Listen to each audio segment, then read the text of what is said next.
And we are awaiting the moment of silence to come right now for the victims of the North Tower collapse of the World Trade Center. We want to bring in former Secretary of State and Fox News contributor Mike Pompeo. Secretary, it's good to see you this morning. Thanks very much for being with me. Maria, it's great to be with you this morning on this really somber, special day for America.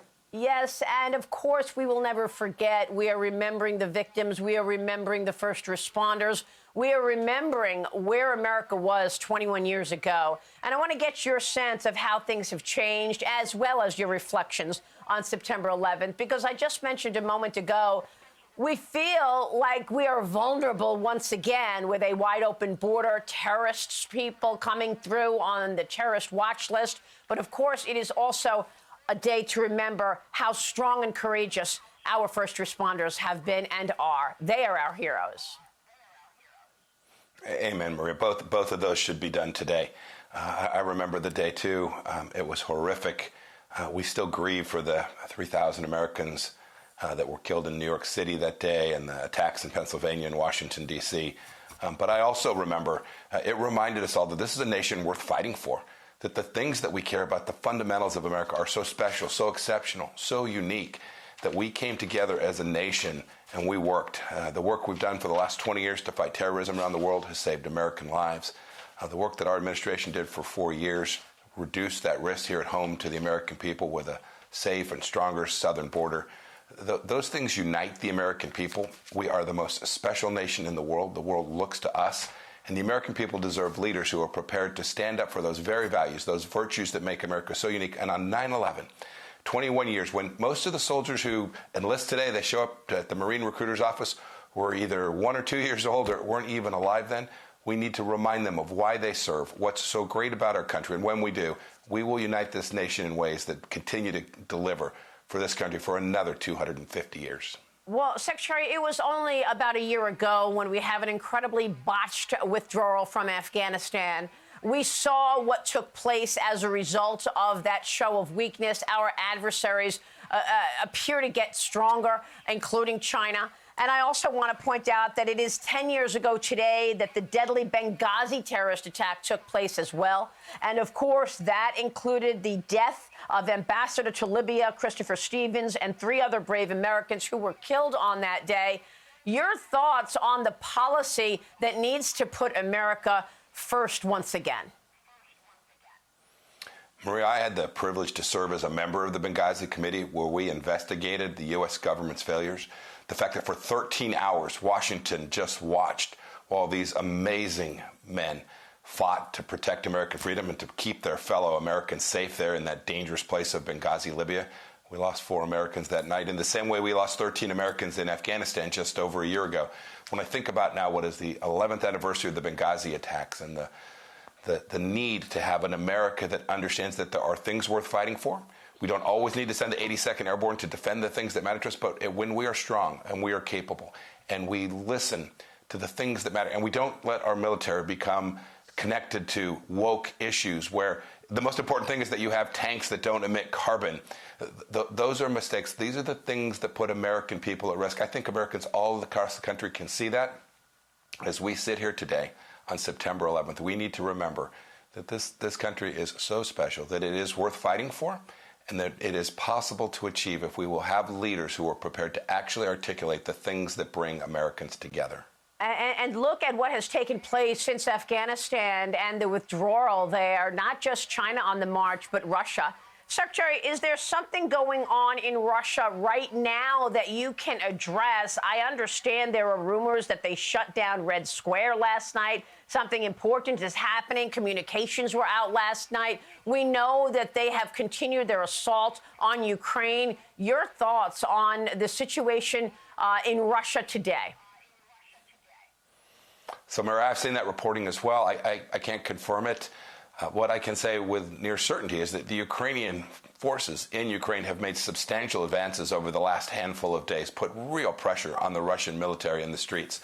I saw data that also suggested that there may have been as many as 50,000 Russian soldiers killed. That's almost the same number we lost over a decade in Vietnam. There is enormous pressure on the Russian leadership. President Zelensky has done a fantastic job of rallying his people. Had the United States done the right work, had we been able to deter Vladimir Putin, or even today deter him from continuing this aggression, we could protect and preserve Europe, and all of the things that are driving cost into the United States we could make go away too. America has the capacity to do it.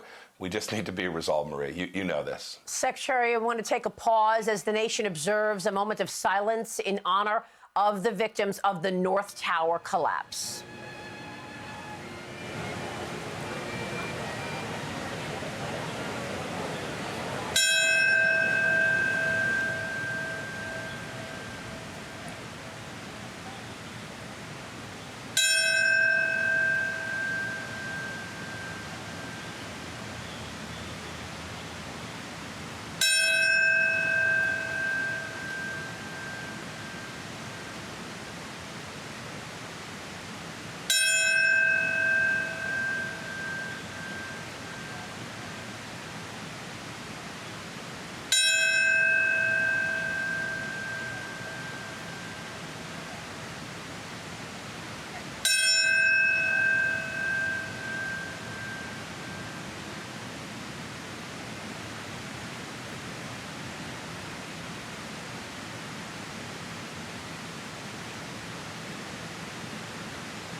Welcome back. And we are back with former Secretary of State Mike Pompeo, also a Fox News contributor.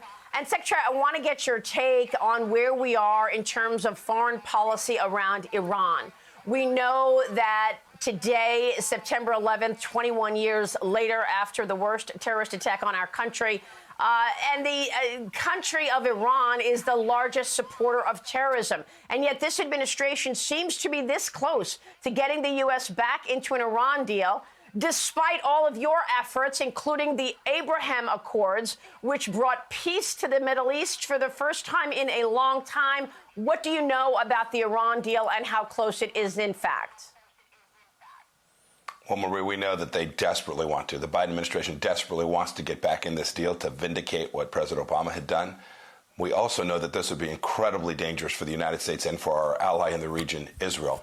It would give hundreds of billions of dollars to the world's largest state sponsor of terror. It would give hundreds of billions of dollars to the very nation that today, Maria, we forget this, today the al-Qaeda leadership, the folks who killed Americans 21 years ago, the operational headquarters for al-Qaeda today sits inside of Iran. It sits in Tehran. And we're about to give them all this money and resources, none of which will go to the Iranian people, all of which will go to the kleptocrat Islamist regime that is running that country. It would be devastatingly dangerous for Americans and really bad for stability and peace in the Middle East as well. I mean, just the fact that there is a $1 million bounty on your back, a plot by the Iranians to take you down, the fact that this administration is still even entertaining talking with these terrorists about this negotiation is just, to me, I'm speechless. Well, Maria, this is obviously personal to me as well, but it is much bigger than that. They've come after other Americans here as well. Our government has not done nearly enough to protect Americans in Syria, in Iraq, and here at home as well. It's the responsibility of our government to protect the American people. And to now enter this deal, right, negotiated with the Russians and the Chinese as our partners, and the Iranians now sending drones to the Russians to kill Ukrainians while we're sending money to Ukraine to defend them. I mean, this is just crazy on stilts and truly dangerous. It undermines all the good work we did to build out nations that said we want peace with Israel, whether it was the Emiratis or the Bahrainis or the Sudanese. They understood that peace and prosperity in the Middle East was a good thing for them, and we have now undermined that by giving money to their adversaries. The people that want to destroy their nations are now American partners if we get back into this deal. It would be an enormous mistake. I pray that the administration won't do that. There is the same group in the Obama administration, now in the Biden administration, pretty much running the show. There are rumors that Valerie Jarrett will eventually become the chief of staff to the president. This is a rumor in Washington. I don't know if it's true, but they already have people like Anthony Blinken and Susan Rice running things. These were the very people in charge of the Iran deal under the Obama administration. Yes, Maria, it's largely the same cast of characters. They frankly, I think, in part want to get back in this just because we decided to withdraw from it. So this is a vindication, not common sense or good American strategy. It will give them the capacity to build out not only a nuclear weapon, but a nuclear weapons program. And more than that, if they do, we will have nuclear proliferation from other countries in the Middle East as well. The ramifications of getting back into this deal are staggeringly bad. I think both Democrats and Republicans know it. It's why they won't put this in front of Congress or the Senate. They know it would be bad and they would lose that vote. This is something that there's just a handful of folks in the Biden administration that believe in as almost an article of faith, and they're walking away from rational American foreign policy that delivered safety and security for 4 years. For 4 years, Maria, we didn't confront exactly what we're about to confront from the Iranians, and it was because of good choices that we had made. Secretary, one of the most important policies I believe that you put in place and educated the American people about was around communist China. Under your administration, on your watch, there was a string of indictments of people who were involved in a surveillance campaign. You shut down the embassy in Houston. You talked to us about the happenings in the embassy, the Chinese embassy in San Francisco, and you saw accountability. You ensured that there was accountability for those people who were stealing intellectual property and having these surveillance campaigns on America. What is the state of that situation today? Because obviously Joe Biden has canceled all of that, canceled the China initiative, where we were, in fact, arresting and indicting those people who were involved in those surveillance campaigns. We no longer do that. Maria, this was an important thing that we did during our 4 years. We understood that the Chinese Communist Party was a threat to America from lots of dimensions, not the least of which was here at home, that they were inside the gates. And so all the work you saw, the counterintelligence and counterespionage work that you were describing, the closure of the consulate in Houston, the work that we did at the consulate in San Francisco, all aimed at protecting American jobs. The Chinese have grown their economy. The Chinese Communist Party has grown its economy on the backs of the American people for decades, and we were the first administration that said, enough. We're going to fix this. We're going to put America at the front and Americans at the front. This administration has withdrawn a lot of that work. I hope that they're actually doing things that I just can't track because it's in a clandestine setting. I hope they are continuing to understand that the Chinese Communist Party continues to want to steal our stuff. They want to undermine the way that we live, and they are putting propaganda into our news feed in ways that have the real risk of taking our republic down. We have to defend against this. It's possible to do. They're not 10 feet tall. We just have to be serious about it, Maria. Well, I mean, do you think that we will be serious in this upcoming meeting? President Biden is expected to meet Xi Jinping, I believe, at the G20 summit this November.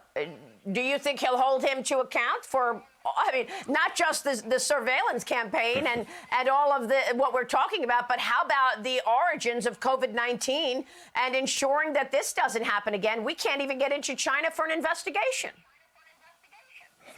Maria, I see no evidence that President Biden will act strongly on behalf of America when he meets with Xi Jinping. We saw the previous meetings the administrations had with them where they raked us over the coals and we didn't respond. We watched them threaten the Speaker of the House when she just wanted to travel to Taiwan, and we did almost nothing. We watched them shut down a pipeline.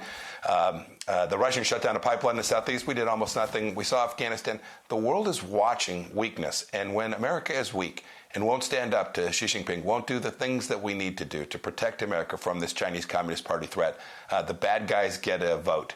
And the vote that they're making is continue to put on pressure, continue to undermine the way we live in America. On 9/11, we should remember that this nation is worth fighting for, that we are wholly capable of doing that, and that Americans will unite around these central ideas of freedom and love of country. And when we are weak, and when we apologize for America, something we never did for 4 years, Maria, when we apologize for America, we undermine every family here at home.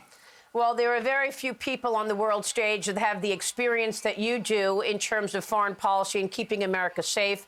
From being former Secretary of State to the director of the CIA and, of course, Congressman from Kansas. Secretary, thanks very much for being here this morning. We appreciate your time. Maria.